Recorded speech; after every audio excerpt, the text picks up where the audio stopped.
we got news from Sankaku Complex. The headline, Uzaki-chan wa Asibite, creator despised even further due to controversial retweet.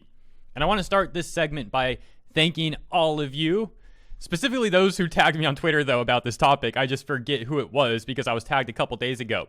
You see, I need to be a bit more efficient in covering news. I should have covered that when I had the chance. I haven't been posting as much this week as I wanted to.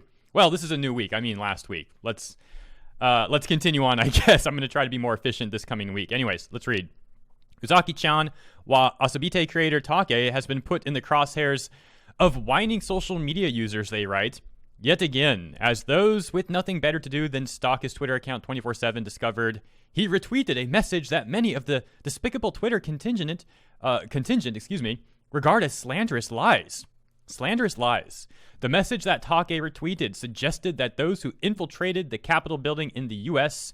during recent events might have been secretly aligned with the group known as Antifa. Now, as usual, I don't want to get political, but you do need the context here. So we have an image, and it gets retweeted by Take, and here's what Take says.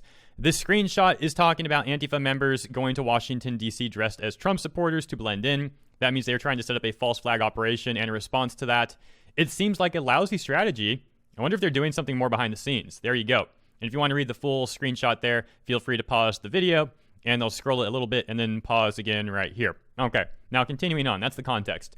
So they say, it is said that Take has since removed his retweet of the post, though this hasn't stopped the usual outrage mob from slinging insults his way. And then you got an example of that right here with over 6,700 likes. It says, the Uzaki-chan author is retweeting stuff about how the DC rioters are Antifa in disguise. Let's take a look at some of the responses there. Uzaki-chan wants to hang out at the US Capitol during an attempted fascist coup. A lot of Japanese people fall victim to right-wing propaganda, and they have. Why type out have like that? What the heck? That's so weird to me. And they have no context to process it or counter it. No, seriously, let's talk about that for a second. Half. That's not a typo, is it? I mean, I guess you could hit the F instead of the V, but then how do you miss the E too? I mean, I don't know, man. That's just weird. Twitter's so weird. For some, they say, I would guess it aligns with right-wing views they already have. Japan is pretty right-wing, and this is not unexpected from there. Sad, but Japan, unlike what weebs tend to think, is very political. Let me just expand on that because it's true that Japan does lean right. The dominant party is the LDP, which does have more of what you'd see as conservative values. They're a right-wing party. But most people in Japan tend to not really get too involved with politics, especially young people. Young people in Japan notoriously don't care about politics. That's why there is something called the Democratic Youth League of Japan, which is in opposition of the LDP, but they're trying to get more young people supporting them going up against the LDP, and a big goal of theirs is simply getting more young people involved in politics.